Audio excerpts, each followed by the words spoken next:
I'm pleased today to present today's webinar, co-hosted by Cities of Migration, Hire Immigrants, and Bertelsmann Stiftung, on the topic, Refugees' Jobs Agenda, Kickstarting Employer Action.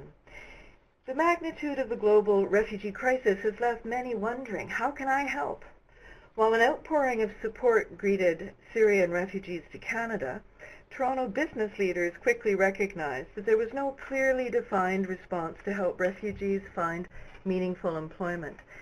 This was the catalyst for convening the Syrian Refugees Jobs Agenda Roundtable. And today we are here to discuss lessons learned from that first year of that unique employer roundtable to help us unpack practical strategies for refugee employment and learn how to strengthen private sector engagement in the global refugee crisis. I am delighted to welcome our speakers. I have with me today Devon Franklin, who is Project Manager of Hire Immigrants, joining us here in Toronto. And online I have Jasmine Ateia, who is Division Manager, Labor Market Integration for Refugees from the city of Freiburg in Germany. Let's start by introducing Devon. Devon Franklin is Project Manager of Hire Immigrants, a program of the Global Diversity Exchange at Ryerson University. Devon has worked in healthcare and community settings on finding solutions to pervasive employment challenges. At Humber River Hospital, she developed volunteer programs directed at students and foreign-trained professionals to help them navigate careers in the healthcare sector. She's also worked with community organizations across Canada on a national leadership project funded by Status of Women Canada to support the development of women in vulnerable populations succeed in employment. We are delighted to have Devon here with us today. Over to you. The podium is yours. Good morning, everyone, or afternoon, depending on where you are, and thank you, Kim, for that lovely introduction. So as Kim said, today's topic is on the Refugees Jobs Agenda, Kickstarting Employer Action. So in today's presentation, I'm going to talk about who is Hire Immigrants and what does our program do here in Toronto and abroad, review the high-level information about the experience of the Syrian refugee crisis as it was here in Canada, the response from the business community in Toronto, the roundtable model that was convened, and the early outcomes from our first year since convening. So first, what is Hire Immigrants? So Hire Immigrants is a non-for-profit organization. You'll see our partners and funders at the bottom of the screen. We're a part of the Global Diversity Exchange along with Cities of Migration, which is a think and do tank based at the Ryerson University in Toronto. And our program, as Kim had mentioned, is employer focused. In Toronto, like many other immigrant-receiving cities, there are a number of services and resources available for immigrants and refugees to prepare them for the labor market. Settlement services provide newcomers with language training, resume writing workshops, and job readiness training. What makes Hire Immigrants unique is our focus on the other side of the employment dichotomy, employers. Our online platform is intended to help employers to recognize the need to hire immigrants and refugees and provide resources to prepare employers for the diverse workforce of tomorrow. So what do we do? How do we do this? As an online platform, we're a one-stop shop to increase employer awareness of the value of immigrant skills and immigration to their business. We call this the business case. Through a network of employers and immigrant-serving organizations, we profile good, replicable practices and other tools as resources for employers to fully leverage immigrant talent. In the next few slides, I'm going to give you a few examples of what that means and what our core work is. Through providing a business case to our audience, we raise employers' awareness about the benefits for hiring immigrants and refugees. One of the most immediate and strongest factors for the business case is labor market needs. Many industries in Canada and abroad are faced with the looming labor shortages. Beyond labor market needs, there have been numerous studies completed that demonstrate diversity, be it diverse ideas, diverse perspectives, foster innovation. Immigrants boost innovation by bringing new perspectives to businesses, and these diverse experiences improve problem solving and can bring fresh ideas to your team. Many immigrants speak other languages and have lived and worked in other countries. Knowledge of international business practices can help businesses expand and build relationships around the world. Awareness of different cultures and policies of a region are essential competitive advantages to accessing global markets, landing a contract, or merely developing international relationships. And finally, employers want to know, how does diversity, how does hiring immigrants help their bottom line? And beyond the benefits I just discussed, there have been several studies that demonstrate a clear correlation that more diverse companies have higher revenues. Studies from MIT, Intel, and in Canada, the McKinsey report all point to the same evidence. Diversity drives innovation, and innovation helps drive bottom line results. Once we've made the business case, how do we engage employers to act? How do we help employers overcome some of the challenges they face when it comes to hiring immigrants and refugees?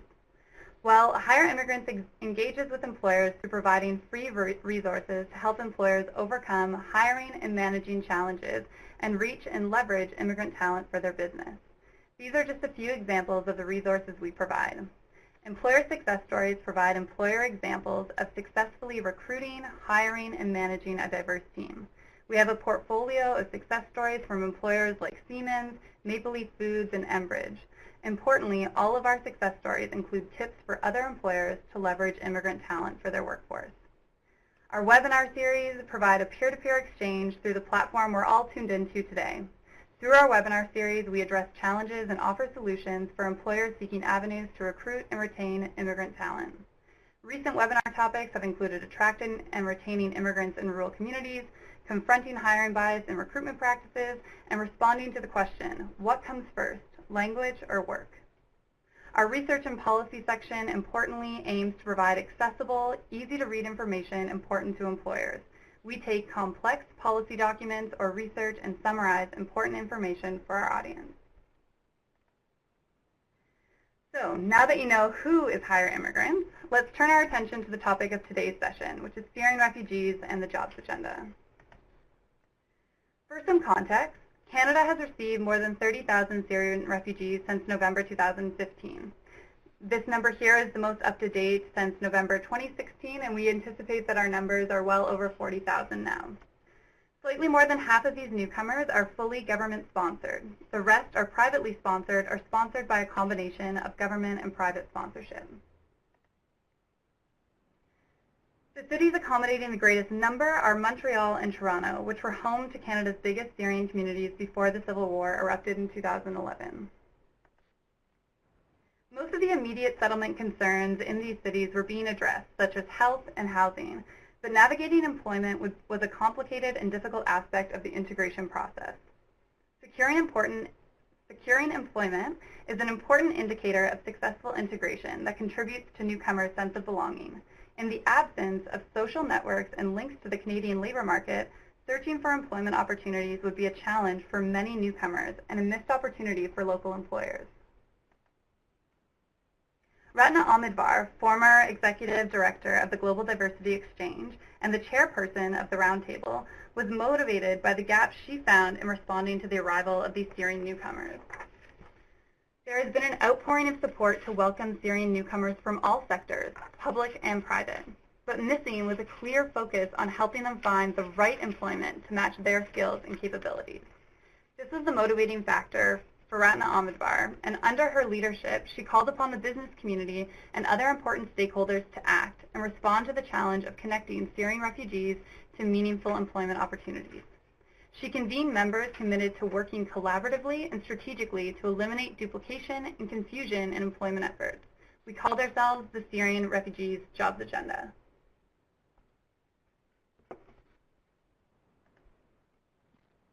Engaging key members from the private, public, and nonprofit sectors was vital to ensuring representation from across sectors and equipping service providers with the tools and resources needed to achieve the goal of employing Syrian newcomers. These are the key partners who we think are really important and central to having a successful roundtable. Private and public sector employers. These employers have to have open positions and a willingness and desire to hire immigrants and refugees. Community organizations and service providers provide the settlement services and supports for employment to the refugee population. These organizations are pivotal to preparing refugees and other immigrants to join the workforce and must be engaged at the table. Government representatives from organizations from all levels of government lend legitimacy and advice on available programs that can support new initiatives from this roundtable. So here in Toronto, government support was really important to navigate some of the funding opportunities that were available to fund programs. Regional chambers and industry associations were key in terms of having the chambers of commerce and industry associations that can speak to economic development and labor market needs on behalf of industry players who are facing talent shortages. So really understanding which industries had current labor shortages and who we should be engaging at the roundtable.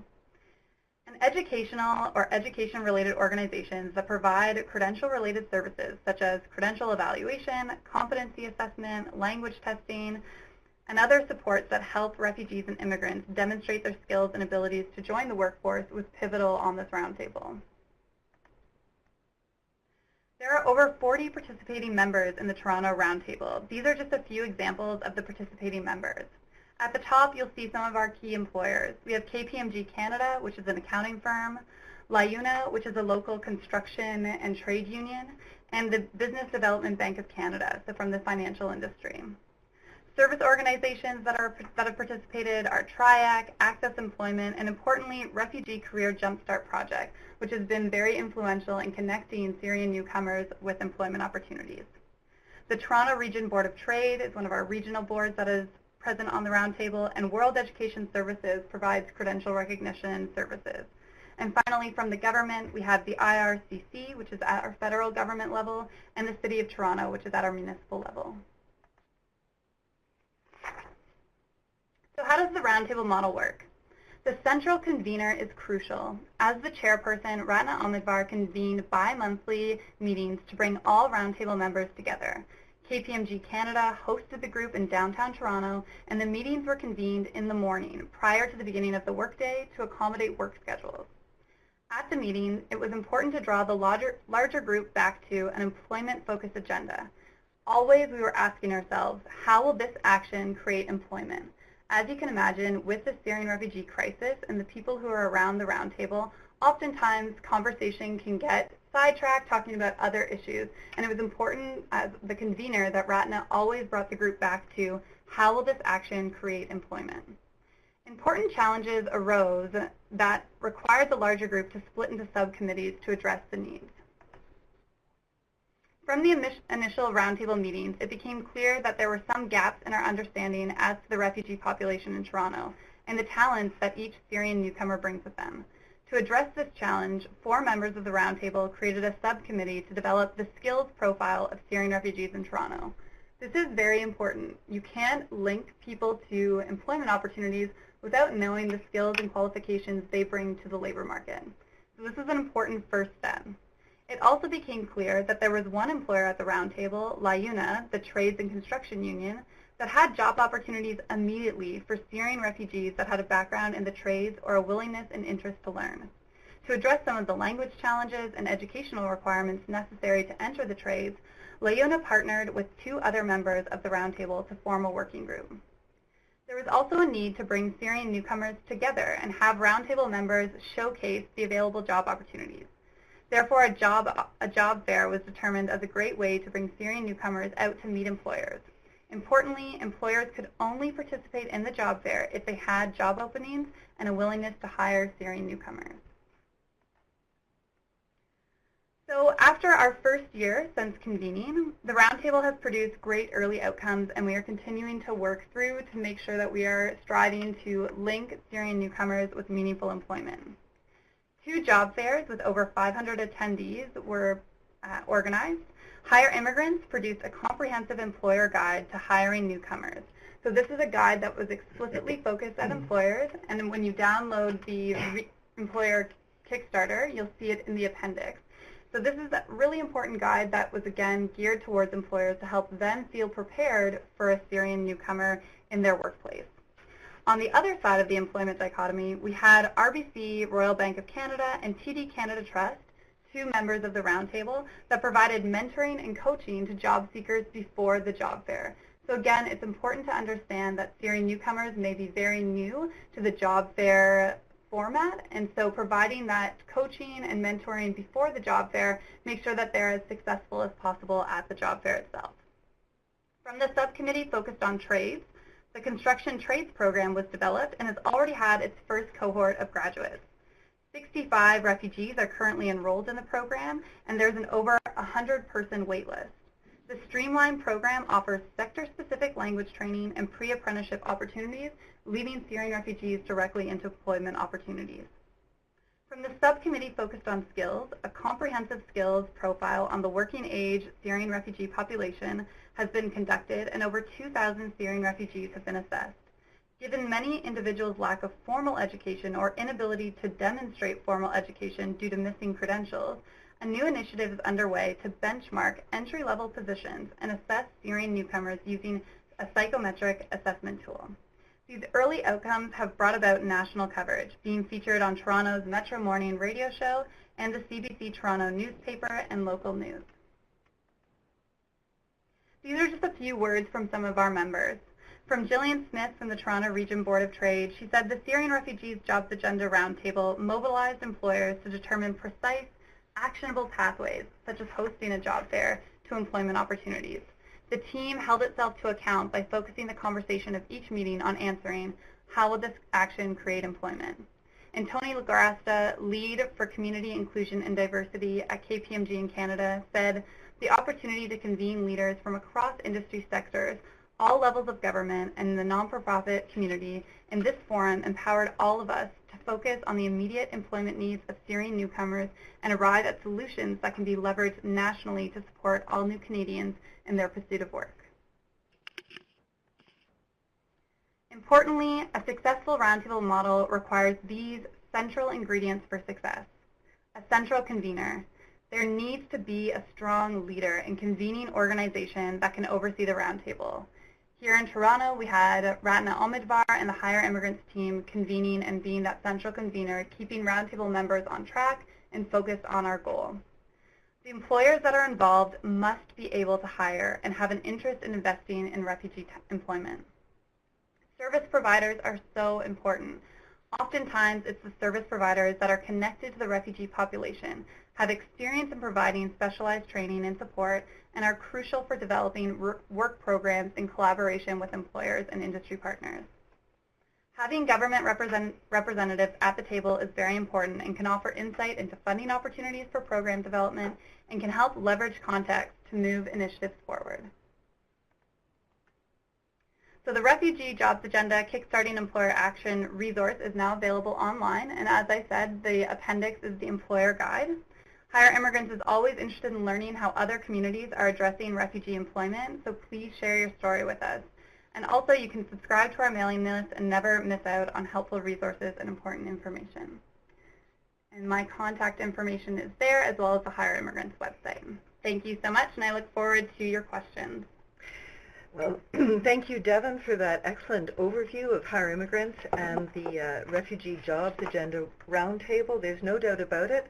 This multi-stakeholder collaborative approach, bringing businesses, government, and civil society together, is a real winner. And your guide, employer-focused, action-oriented, is the kind of simple and easy-to-use guide that can help other cities in similar situations. So we're all asking ourselves when and where we're going to see the next employer roundtable spring up. But for now, I'd like to turn the conversation over to Jasmine Ateia, Division Manager, Labor Market Integration for Refugees with the City of Freiburg in Germany.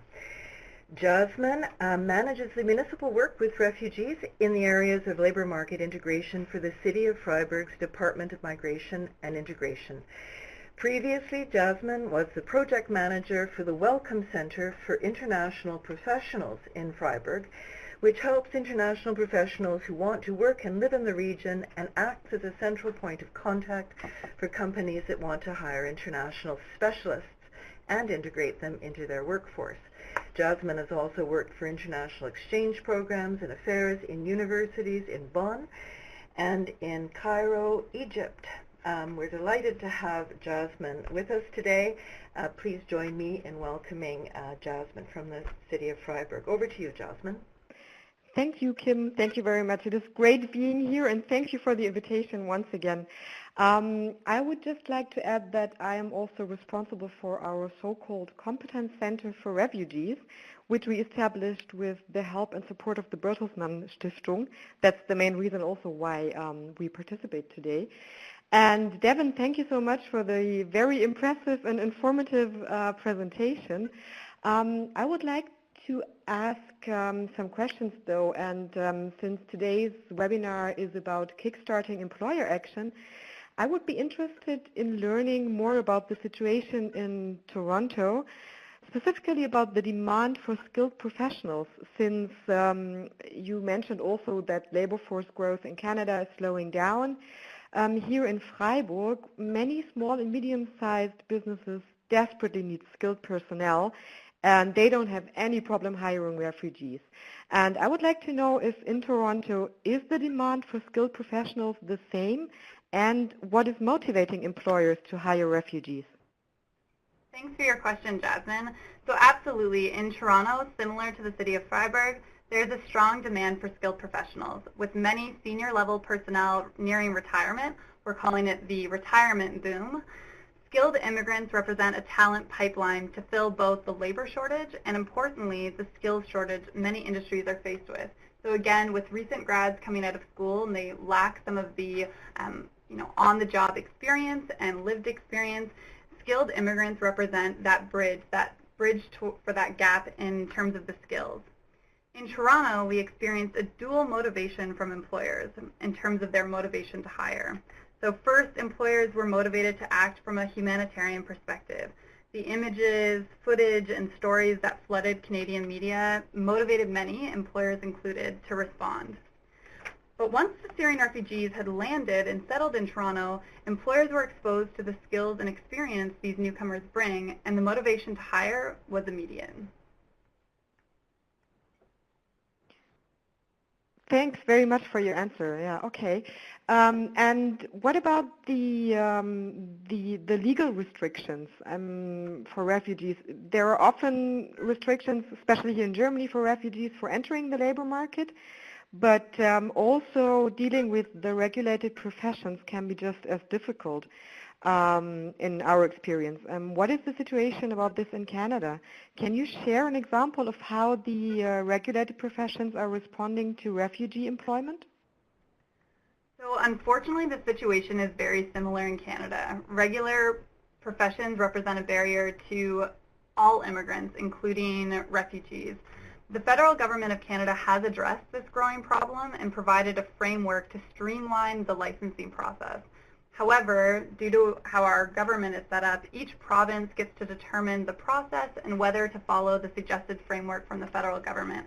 So it hasn't been implemented to the way that the federal government has established in terms of the streamlining and increasing and improving the licensing process. So unfortunately, I don't have a success story to share when it comes to refugee employment because we too are faced with the same challenge with regulated professions. They have a lot of overview in terms of the process, and while the federal government has tried to set up a framework, it's up to the provinces to actually implement that. In regulated professions where licensure is required, we at Hire Immigrants encourage employers to hire skilled immigrants at an associate level until their licensure requirements are met and they can be employed fully at the appropriate level. So I think it's important to encourage employers, especially in regulated professions, that there are avenues and pathways to create junior level or associate level positions to allow immigrants and refugees to continue to work in a related field while they're undergoing licensing, renewal, or reaccreditation. So I hope that answers your question. Yeah, it does indeed. Yeah, we also face the challenge of measuring like the educational and professional skills of refugees, which is also sometimes a major obstacle for many companies. How do you help employers assess the newcomer skills, and how can employers translate those skills into their usual scheme of requirements? Absolutely. So this is why I always say that employers, whether they're here in Canada, in Germany, or elsewhere, usually have more in common than they than they had different. Because in Canada, the situation for employers are very similar in terms of looking at assessing newcomers' skills and qualifications. So there are two routes. The first is the formal process of credential evaluation. In Canada, an organization called World Education Services, we call them WES, and they're on the Roundtable as well. WES offers many tools to help employers realize the value that internationally educated professionals bring to their workplace. In the pre-screening stage, employers can use the free WES degree equivalency tool to quickly determine the Canadian or American equivalency of an international degree. Once an employer has identified an international candidate they would like to pursue, an official WES evaluation report can provide an accurate and objective representation of the academic history of the candidate. I'm sorry. A similar organization in Germany is the IQ Network that assists newcomers to have credentials recognized for employment in Germany. In addition, yeah, thank you. Oh, sorry, Jasmine, I'll just add one. In addition to the formal credential recognition, many organizations, again, try to use different ways to assess skills. So this can be done through internships or on-the-job assessments rather than doing the traditional interview process, instead doing a trial period or internship to allow newcomers to demonstrate their skills. So I'll leave it at that. Yeah, that sounds really great. We still have to face this challenge in some ways. Just one more question, please. Devon, have you seen any strong incentive programs for companies to hire refugees? Because in Germany, for example, just one of the examples, after refugees receive their residence permit and so are eligible to work, the job center, it's an institution that pays for their costs of living, can in some cases continue to financially support them for up to 4 weeks after employment. This saves the company some money during the orientation and training period when the new employee still needs close supervision and mentoring.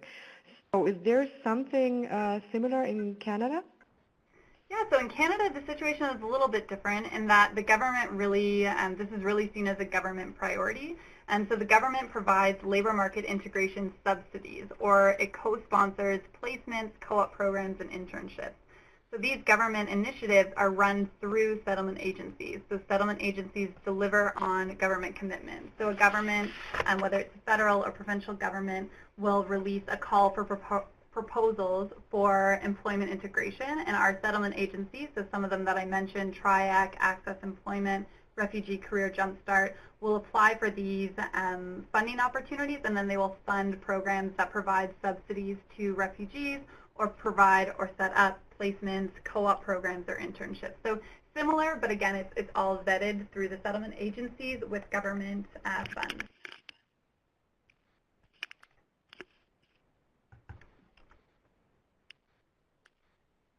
Any other questions, Jasmine? I hope that answers it. It's a bit of a different situation here in Canada, again, with the government support and initiatives. Yeah, thanks very much indeed. Just maybe one more thing.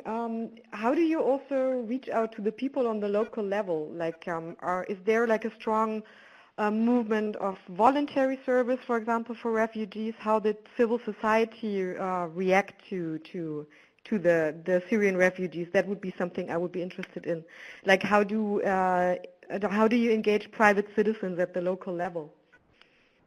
Absolutely. Here in Canada, private citizen engagement takes shape in a number of different ways. So we have our Private Sponsorship of Refugees program, which allows Canadians to help sponsor refugees from abroad who qualify to come to Canada. As a sponsor, these private citizens are responsible for supporting the refugees for the length of the sponsorship period, which is a year here in Canada. Support includes providing help with housing, clothing, and food, as well as social and emotional support. In Ontario alone, almost 35% of Syrian refugees were privately sponsored. So this is a huge way that our private citizens really engage in social issues, especially when it comes to humanitarian crises like the Syrian refugee crisis.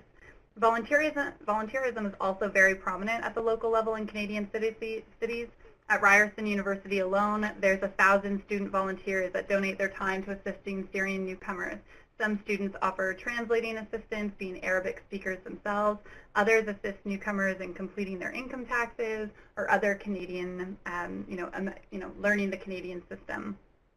Other volunteer groups have been formed to address social needs of Syrian newcomers, including the Together Project, a project that connects government-assisted refugees to Canadians for friendship and settlement support. Private citizens are important stakeholders and can offer the assistance and platform needed to raise concerns regarding the settlement of newcomers. Volunteerism is a part of the Canadian social fabric. To be involved and welcome newcomers is really a part of being Canadian. Thank you. That is really great to hear. I mean, we have the same situation here in Freiburg. We have like around 3,000 refugees and 3,000 volunteers, so it's really a great number to see that. And also, volunteers also have a strong voice in politics and society, so it's really great to observe that. Thank you. Yeah, absolutely. Well, that's very exciting. And you know, when a city is able to respond like that, that tells you a great deal about its urban resilience and the quality of the work that you've been doing in Freiburg and here in Toronto. So thank you very much, Devon and Jasmine, for that brilliant exchange full of very positive and instructive and measurable impacts on identifying and creating employment opportunities for newcomers that arrive as refugees, slightly different situation. So now we've concluded the formal portion of today's webinar. It's time for our audience Q&A, where we have some questions coming in. We had a very, very strong audience support for this webinar. We have over 380 registrants today, which is close to one of our record-setting numbers, audience numbers. And so there are a number of questions. Let's see how many we can get through. And I'd please encourage all of you to continue to submit questions. While I field one of the first questions, which comes from an education and training group who want to know from you, Devon, what some of the challenges you faced in recruiting employers to the Roundtable. Great question. So the challenges are twofold. I think the first is commitment. Employers are very busy, especially if you're trying to engage SMEs, that's the small and medium-sized enterprises. They often don't have, they can have anywhere from, a small 10 employees to 50, and sometimes don't have the human resources to be able to designate someone to come to meetings. So that was something that we took into consideration in scheduling the actual meetings themselves. So making sure, like I said, they start before the day, the work day starts. So we actually meet in the wee morning at 7:30 until 8:30 a.m. So it's not preferred for all of us, but it helps to really accommodate that employer. So the time commitment is really important to be upfront when you're reaching out to employers. Explain that you're willing to accommodate, the daily work schedule, and again, doing bi-monthly meetings. So making sure that the commitment is there, but that it's not so exhaustive that employers feel like it's a burden. I think the second piece is really to be particular about the employers you want to engage. Again, we have very strict criteria. There has to be an interest and availability within the employer's workforce itself to be able to hire. So while I think employers offer interesting perspectives and insights, you really want to make sure that those that you're engaging are from an industry that may be facing labor shortages, and that's how you really sell the investment and commitment to the Roundtable, is to say, we will connect you to talent, we will connect you to refugees that are willing and ready to work. So again, so that they see the benefit in joining the Roundtable. That's been what's successful here in Toronto, is really putting on the front, one, the commitment level, and two, the benefit to the employer, him or herself, in joining the Roundtable. I think, again, being open and honest from the outset when you're building that relationship is so, so important, and recognizing that you're there to help them connect to the service providers that have been really at the front lines in receiving Syrian refugees. So I hope that answered your question.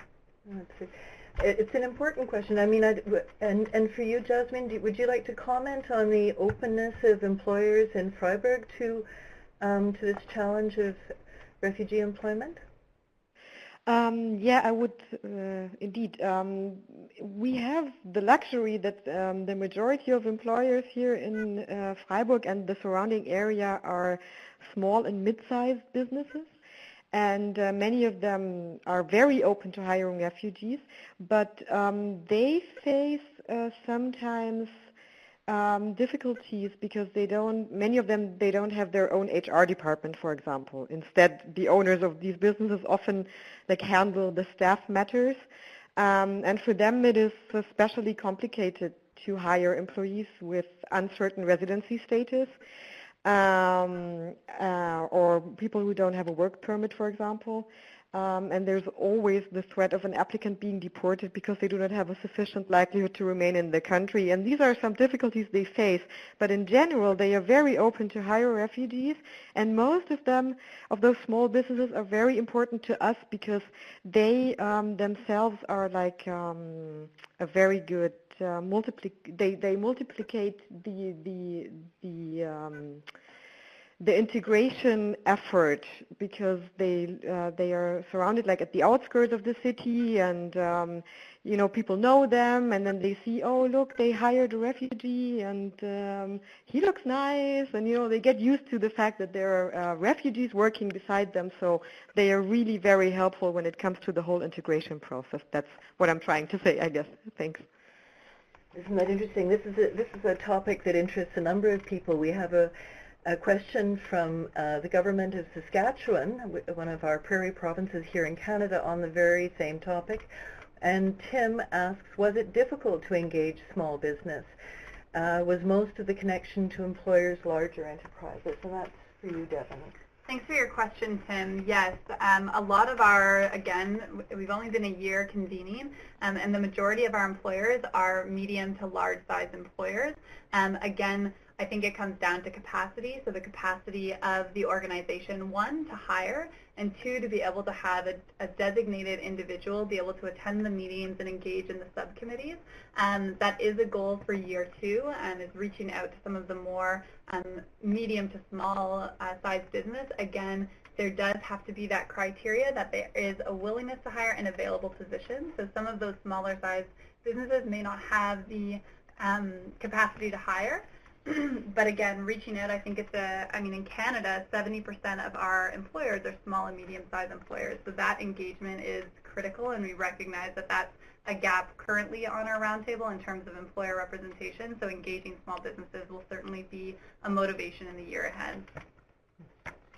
Very good. Okay, I've got a couple of questions coming up now that address barriers to employment.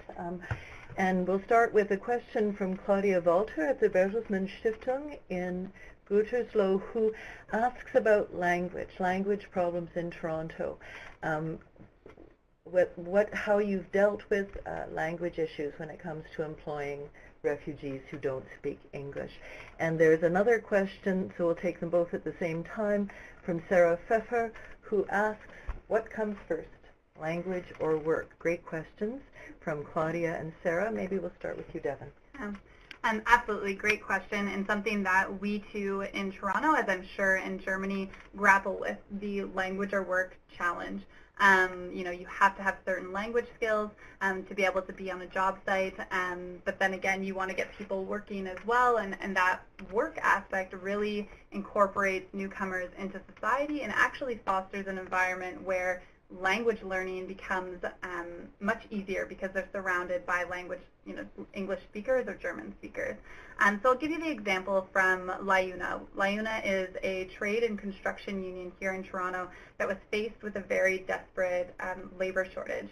So they really needed both laborers and skilled tradespeople. And so they've addressed it in two ways. For their laborers, they've brought in Syrian refugees that have very minimal or limited English proficiency. And what they've done is they've partnered them with an Arabic-speaking laborer that's already in and within the union. And so this is for when they do their health and safety testing, they will have a translator in the room to be able to translate and make sure that they understand the question. Because a lot of these Syrian refugees who are in the construction or trades union has previous experience from Syria. So it's not that the health and safety requirements are so drastically different between Syria and Canada. It's just making sure that they understand and in that sense are able to show their competency and skill level. What happens is they start working, but then they're able and accommodated to attend language classes during the work week. And so what this allows them is to, one, start working faster, and two, still be able to pursue English language courses. Now, for the skilled trades, which require a little bit more thorough testing, again, LIUNA has partnered with Access Employment and Refugee Career Jumpstart to create a construction trades program. It's it's about 6 weeks of a streamlined apprentice and job-specific language training. So not having a language program that's so exhaustive for everyday English, but more very specific language training for on the job. What you're going to be talking about on the job site, instructions you're going to be given, how to read and write your trade ticket test, and so this again provides an application to learning the language. And they've had incredible success. They've already had their first cohort of graduates on February 10th, and they've got 64 enrolled. And that's anywhere from masonry, electrical, plumbing, general labor, general contractor. So that's been a very, very successful program. And again, when you have the three groups, you have non-for-profit, the Refugee Career Jumpstart, you have Access Employment that's looking at and has experience in developing work programs, and LIUNA Local, an employer that's ready to hire. You see them come together and really develop a program that gets people working faster and motivated to learn the language faster. So again, it's a challenge we're faced with here in Toronto as well. It's looking for new ways to address this challenge. That's fantastic. There is one more question here about language benchmarks. Is that something that comes into the work you do, Devon? Sure. I mean, not so much on our end. I mean, the government sets benchmarks for language proficiency. Again, looking back at the construction trade program, language is assessed, and if additional language, if they have to be at a certain benchmark, then they will have to pursue further language courses before they can be entered into the program. So again, it's working with traditional language benchmarks as well as looking for innovative ways to address the language or work question. Very interesting. Do you want to comment on that language or work issue? Which comes first in Freiburg, Jasmine?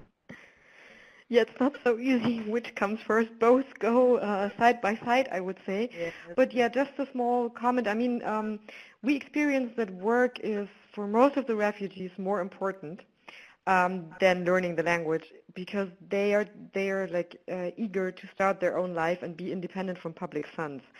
For us, of course, and the employers, language is the most important prerequisite in some areas. But for example, in the construction area, many employers, they say, okay, if you don't speak very good German, it's okay, you can come work anyway. And many of them also offer mentoring programs, similar to what Devon described. Yeah. So another challenge raised by Ophelia is around health and safety. So she says the biggest challenge for employers is health and safety when hiring newcomers with low language skills. Interesting. Any recommendations about how a lack of language skills impacts health and safety, Devon? I think that's an important question, and I think employers, for a lot of employers, that's first and foremost. You want to make sure that people are safe on site and safe in the workplace. So I think it depends on context. Again, with our construction union, if a Syrian refugee demonstrated and said that they had previous experience working in construction, working in the trades, then what they did was they provided the test in English but had an Arabic translator. And so that if the person could demonstrate their competency, could pass the test, then they would continue to pursue language courses and they'd be able to start working. So again, it depends on if those competencies are there, it's just in Arabic rather than in English, then it's making sure that they can still pass those health and safety requirements, because they're still required to pass those tests. Again, in absence of that diversity within your workforce, I completely understand from an employer perspective that that poses some serious challenges because you don't want to run into any health and safety issues, especially if you're working in manufacturing, construction, heavy machinery. So it's something that we grapple with as well. Again, I would suggest that if there is a diverse workforce, if you have Arabic speakers on the job, then that helps to, again, have a mentor, have a shadow, have the person start at a junior level. They still have to pass all the health and safety tests, but you allow them to have a translator who's able to help them through that initial test and then have them still have to attend language classes. So it's not, that's not a practice that would work in every industry, but we found that it has been successful in our construction and trades unions. Very good. I have another question here, again, this time from the Immigrant Center of the Manitoba Employment Department. And actually two questions, both two sides of the same question. From Manitoba, the question is, what are the barriers limiting even skilled refugees to integrate within the labor market? And I think the question is, are there barriers that employers are confronting when they hire refugees? That's a very interesting question. And there is another question here from Angeline, who wants to know about the kind of support that is provided to employers once they have hired refugees, so that they can understand the kind of challenges refugees face when settling into a new country and culture. So the two sides of that coin, Devon, do you want to? Sure. So I think for the first question in terms of barriers for skilled refugees, I think credential recognition is one of the key challenges, especially in the absence of having those. People were, fleeing from their home countries and, didn't remember to grab a diploma or a degree or an updated CV. So I think that empathy is really important for our employers to understand as well. But again, there's still requirements that employers have to make sure that somebody's skilled, and so there are several different avenues. So again, I'd mention World Education Services, WES, that provides that credential recognition for skilled refugees. And again, I'm familiar in Germany, there's the IQ network that similarly helps refugees get their skills recognized. In absence of this, a lot of employers, again, have developed pathways to employment that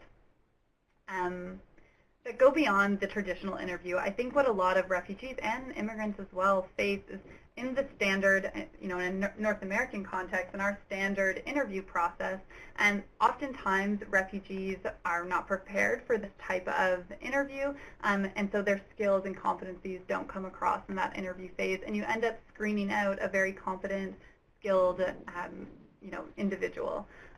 So what a lot of so again, I'll use the Business Development Bank of Canada as one of our employers on the Roundtable, and they established an internship program for Syrian refugees that are skilled in the financial industry.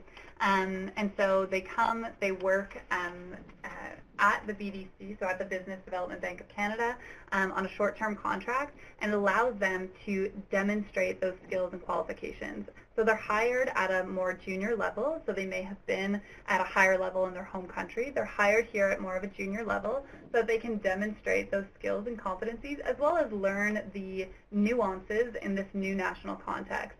So again, while financial services are similar across countries, in Canada there are specific nuances and differences in context. And so it allows that newcomer to really demonstrate, I do have the skills, I do have the talent, and to be able to demonstrate how they can fit in the workplace culture as well, and add to it and really add a new lens. And that's been the feedback from the Business Development Bank, that these Syrian refugees have been such a fabulous addition to their team, and they've been interviewed by CBC, expressing their sincere gratitude for the opportunity to hire such talented individuals. So I think that responds to the barriers. In terms of the second question, was the kind of support, for employers.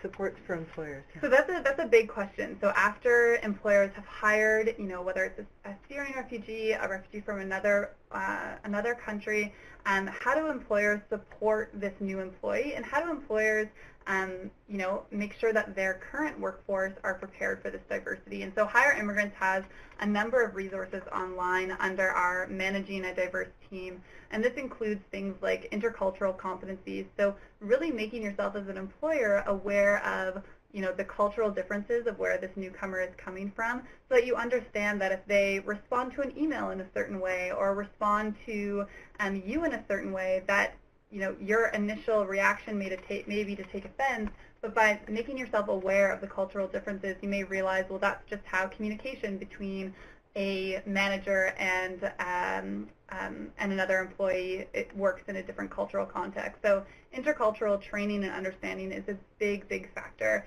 I also think within the workplace itself, the employer has to set the precedent, and so it's really making sure that the employer is a champion for the rest of the employees to show that inclusivity and understanding of this newcomer, and making sure that the team works together to welcome this newcomer to the workplace, and fostering that team dynamic. And again, I think, and I'll use the Business Development Bank of Canada as an example, in their team meetings, they say having this new perspective really provides them with a new lens in their meetings themselves, having that different perspective that comes from outside of Canada. So I think that those resources would be very helpful for employers to look at, to make sure that they are as welcoming and fostering the development of this newcomer in their workplace, because again, it takes a lot of time and resources to hire someone, whether they be a refugee or otherwise. You want to make sure that they stay loyal, and so making sure that you're making a welcoming environment is so important. Thank you. That's great. I think you've in fact answered the question from one of our next callers who wanted to know what kind of supports exist for, this is from ITES, what kinds of supports exist for employers that are currently, employees that are currently employed in companies that are going to employ Syrian refugees. So I think... Yeah, so again, Hire Immigrants focus on the employer side, and there's a number of resources for employees themselves, again, who are, working in an organization. They understand that, Syrian newcomers are coming into the workplace, and so again, making yourself aware and knowledgeable, and again, that, make those connections. As the person who's part of the receiving community, you have such an important role to make someone's experience a positive one, and so don't miss those opportunities to reach out, to make a connection, to make someone feel welcome. We've all been new, to a different environment. This person's new to a brand new country, a brand new set of cultural norms. Be the person who makes them feel more welcomed in the workplace. They'll be better, and you'll be better for it. That's great. And you, Jasmine, would you like to add to that? I mean, how are employees in German companies supported? Well, we also do have something similar that what Hire Immigrants did with this guide for employers. But once again, the small companies that we mainly have in the Freiburg area, they actually don't use such tools. Most of them, they just have they have like maybe 10 employees or something.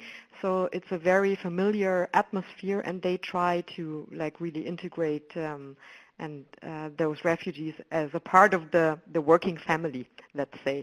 So for them, it's a whole different approach, I guess, than for bigger companies. Oh, that's very interesting. We're coming close to the end of the hour. There are two more questions that I'd like to address from our audience. One, a question that we get every time we do a webinar, and that is the big question of outcomes and how you evaluate the success of a program. So again, from ITES, how are you evaluating the success of your programs? Are you doing it through employment outcomes, retention of employment? What are the current standards? What do you recommend? Mm-hmm. And I think this is a question that maybe both Jasmine and Devon can address. Yeah, so measuring success is particularly challenging for this Roundtable initiative, because a lot of these employers and service organizations are doing this voluntarily.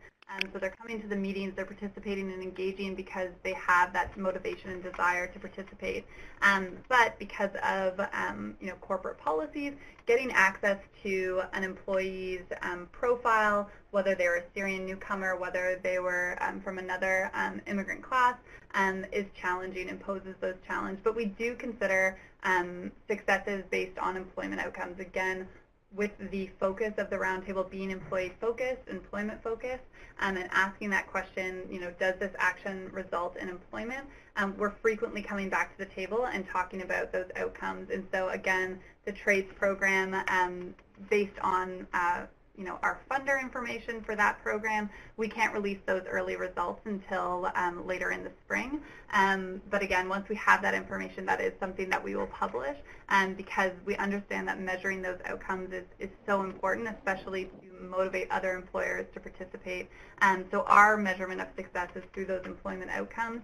The first step in this first year was really understanding the skills profile, and now that we understand what those education levels and language levels are, now in the next phase it's really making sure that we're matching them with meaningful employment, and as your question suggests, measuring that they get that employment in those different industries. Yeah, thanks, Devon. How about you, Jasmine, and how are you addressing this issue of evaluating outcomes in Freiburg? Yeah, thanks. That's a very important question. It's also a little bit difficult to just answer it like this, but I will try maybe to give an answer from our point of view. We have established a network of around 40 initiatives and projects which work in the area of labor market integration for refugees. And we meet around every 6 months, where we evaluate the challenges and also talk about the current status. And this is where we get some recommendations where we have to react or maybe adapt our ways. So this is maybe one point we can evaluate. Yeah. I think that's very interesting, actually. So an ability to respond, to be nimble, and to respond to real challenges in a very flexible way. I think this is one of the great benefits of this multi-stakeholder model that both of you have been talking about. Fantastic. Last question. It's so important. Michelle Affleck wants to know, how about employment programs for refugee youth? I mean, we could devote a whole webinar to that topic today, but maybe each of you could just comment briefly about how young people fit into your programs and your and maybe start with you, Deborah. Sure, absolutely. So again, the settlement agencies that we work with are the kind of catchment centers for all refugees as they come in, and this includes youth. In Ontario and Canada nationally, youth initiatives are really at the forefront right now, combined with the Syrian refugee response, but also, youth initiatives are very, very prominent right now in the national discourse. And so those, refugee youth and minors would be encompassed in that, and would have, again, dual training and dual program considerations, being both a refugee and being a youth. So they would get the services that apply to both. And there are certainly employers that are very, very interested in engaging refugee youth, one of which being Starbucks Canada, which has many roles that are great entry-level roles, particularly for refugee students who are looking to work part-time. And so there's certainly an engagement on that level to engage with refugee youth and make sure that they aren't missed in the program development. So excellent question, and certainly something that's always on our minds in terms of responding. Thanks. And how about in Freiburg? What refugee youth, are there special programs that take their needs into consideration? Yeah, exactly. There is a clear difference between refugees under the age of 25 and above the age of 25. So young refugees under the age of 25, they are all taken care from the labor agency for people under 25. Let's call it like this. They have special opportunities to integrate them into vocational training and programs that combine school and work in the broadest sense. So yeah, it's separate from other programs. Oh, thank you. Well, thank you, Devon. Thank you, Jasmine. We've come sadly to the end of our of our hour. It's been a wonderful exchange of ideas. I always like to exercise the privilege of getting the very last question. And so before we leave, I'd like to ask each of you a couple of just very short questions. One word will do. Devon, if you had to give us one word or one point on the secret to your success, what would it be? Employers. You have to have employers at the Roundtable, and they offer such a useful and necessary lens. If you're talking about employment and employers aren't a voice that's represented, then you're missing half of the side of the coin. And so employers. So employers are the secret. And in Freiburg, what is the secret to the success that you're having with refugee employment? If you had to give it one word, what would it be? I think I have to say flexibility. You always have to react to new situations, and because you work with people, you have to be very flexible. Yeah. Isn't that true? That's wonderful. Thank you very much. Thank you very much. Our time has run out. If we have any unanswered questions, we'll make sure that we share them with presenters and roll that up in our recordings that we'll share later. On behalf of all of our participants on the team here at Global Diversity Exchange, I'd like to thank Devon Franklin of Hire Immigrants and Jasmine Ateia with the City of Freiburg for a brilliant exchange of ideas and conversation. To our audiences in cities of migration everywhere, I'd like you to imagine this wonderful work being interpreted in your city, adapted by your organization, or changing your neighborhood or workplace. We'd like to hear your stories and share more good practices, so let's stay connected.